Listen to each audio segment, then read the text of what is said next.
ब्रेकनंतर बुलेटिनमध्ये तुम्हा सगळ्यांचं पुन्हा एकदा स्वागत। आताची ब्रेकिंग बातमी बघूयात। मुख्यमंत्र्यांची नागपूरच्या वरिष्ठ पोलीस अधिकाऱ्यांसोबत सध्या बैठक सुरू आहे आणि यानंतर अगदी थोड्याच वेळामध्ये मुख्यमंत्री हे पत्रकार परिषद सुद्धा घेणार आहेत। नागपूरमधल्या हिंसाचाराचा मुख्यमंत्री सध्या आढावा घेत आहेत आणि या बैठकीसाठी नागपूरचे पालकमंत्री चंद्रशेखर बावनकुळे हे सुद्धा उपस्थित आहेत। पोलीस आयुक्त रवींद्र सिंगल, जिल्हाधिकारी इटनकर हे सुद्धा या बैठकीसाठी उपस्थित आहेत। तर नागपूरमध्ये ज्या पद्धतीने तणावाची परिस्थिती निर्माण झाली होती, काहीसा हिंसाचार झाला होता, त्यानंतर मुख्यमंत्री देवेंद्र फडणवीस हे पहिल्यांदाच नागपूरमध्ये आलेले आहेत।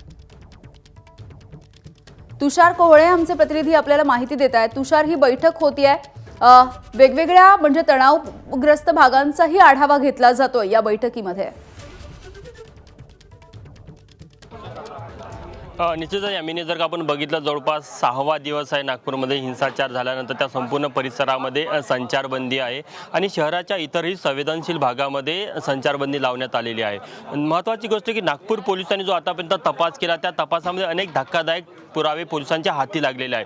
सुरुवातीच्या पहिल्या दिवशी जेव्हा मुख्यमंत्री देवेंद्र फडणवीस यांनी विधान भवनामध्ये निवेदन दिलं होतं तेव्हा त्यांनी सांगितलं होतं की हा संपूर्ण हिंसाचार पूर्वनियोजित आहे। मात्र आता त्याचे पुरावे पुढे आलेले आहे। नागपूर सायबर सेलने ज्या सोशल मीडियावर वेगवेगळे हँडल्स होते त्यांची जेव्हा चौकशी केली तेव्हा असं लक्षात आलं की हिंसाचाराच्या आधीच कुठेतरी या संपूर्ण गोष्टीला खतपाणी दिलं जात होतं। त्यामध्ये मग आपण बघितलं की हमीद इंजिनियर असेल यांची अटक झालेली आहे। हमीद इंजिनियर ज्या पक्षाचा आहे त्याच पक्षाचा जो शहर अध्यक्ष आहे त्यांचा देखील हिंसाचारामध्ये सहभाग असल्याचं पुढे झालं आहे। त्याला देखील हिंसाचाराच्या दिवशी अटक करण्यात आलेली आहे। महत्त्वाचा विषय हा आहे की या संपूर्ण गोष्टीचा आता मुख्यमंत्र्यांकडून आढावा घेतला जात आहे आणि महत्त्वाची गोष्ट की जेव्हा 11 तारखेला दुपारला साधारण 3 वाजता तिथे हिंसाचार घडला सुरुवातीच्या पहिल्या टप्प्यामधला आणि नंतर मग 7:30 वाजता हिंसाचार घडला। तर मधला जो 4 तासाचा स्पॅच होता त्या 4 तासाच्या स्पॅचमध्ये सोशल मीडियाला ट्रॅक करण्यामध्ये नागपूर पोलीस कुठेतरी अपयशी ठरलं हे देखील मुख्यमंत्र्यांनी काल आपल्या कार्यक्रमामध्ये देखील सांगितलं आहे। त्यामुळे इतक्या मोठ्या प्रमाणात हिंसाचार होत असताना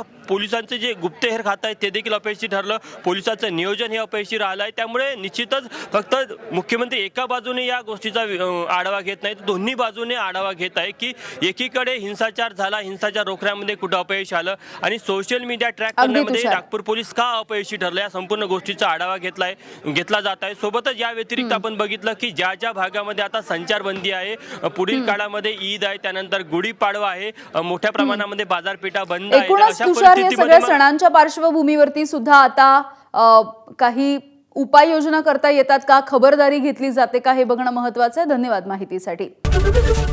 एबीपी माझा, उघडा डोळे बघा नीट।